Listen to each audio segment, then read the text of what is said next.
As soon as Israel attacks Iran, the first implication is that Iran is going to attack Iraq. And Iran is strategically poised, advantageously poised to attack the United States in Iraq. As soon as Iran is attacked, Shias around the world are going to respond with solidarity with Iran. And that includes the majority population of Iraq, which is Shia. What about the Sunni in Iraq? The Sunnis are waging a war against the United States. They want to get the United States out of Iraq. And if Iran attacks Iraq, the Sunnis are going to also intensify their attacks on the United States. And so the United States is going to be in a no-win situation in Iraq. You'll be facing enemies fighting you on all sides with no friends around you. None. I don't think, and I hope and pray, I don't think that NATO will succeed in getting the Turkish government to act so stupidly to attack Iran. I don't think it's going to happen. And let us pray that the Turkish government is not ruled by fools. And so NATO and the United States in particular are going to be faced with war in Iraq that they cannot win and they can lose. And this is what Israel wants. But there's another battlefront I want to turn to now, that Iran is also likely to attack Bahrain. And it should not be difficult for Iran to take Bahrain. Bahrain cannot stand up to an attack from Iran. Bahrain is across the water from Iran. I am suggesting to you that Iran is going to attack and take Bahrain. And if and when Iran attacks and takes Bahrain, then there's a causeway between Bahrain and Saudi Arabia where you could drive back and forth.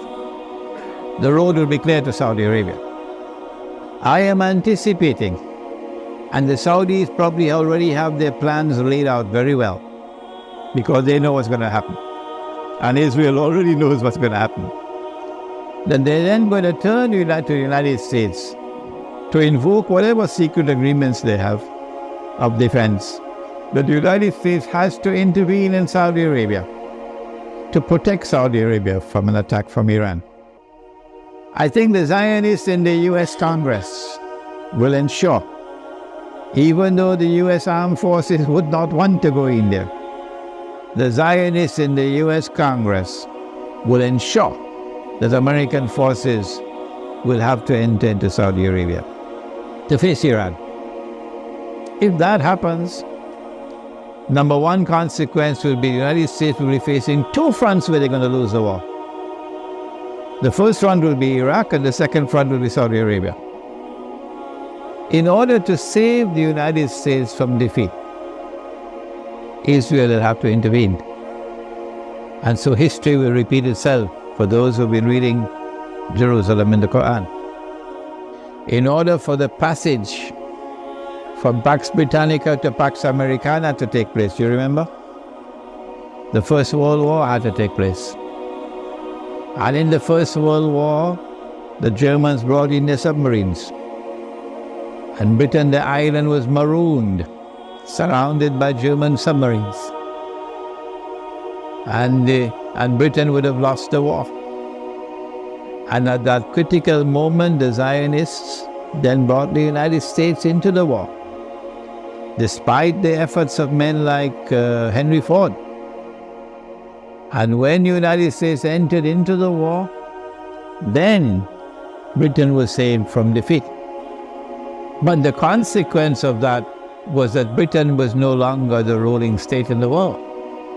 And the transfer of power from Britain to the United States was well on the way as a consequence of that First World War. So I'm suggesting to you that the planning that is now taking place is a repeat of what happened then. That they're setting a trap for the United States, so that the United States is going to be led to a situation where it's going to be facing defeat in Iraq and in Saudi Arabia. These are my opinions, you don't have to accept them. And only one power in that region could intervene to save the United States from defeat, and that is Israel. And that would be the bell being rung. That this is the passage of power now from Pax Americana to Pax Judaica. I think that for Russia and for China, an Israeli attack on Iran, particularly if it involves the use of nuclear weapons, would be recognized as a threshold being crossed. That so long as you did not cross that threshold, Russia and China were prepared to go along and continue. In the Security Council of the United Nations, for example, cooperating and collaborating where possible in managing the affairs of the world. But once you cross that threshold, the implication for Russia and China is that you have crossed the point of no return, and that an attack on Iran is now going to inevitably lead to world war. That after Iran and after the Arabs, the Zionists are going to turn on China and Russia to make sure that China and Russia also bend down their knees and accept Israel, so that Israel can become the ruling state in the world. No Jew is going to accept Dajjal as the Messiah if Israel has not established its dominion over the whole world.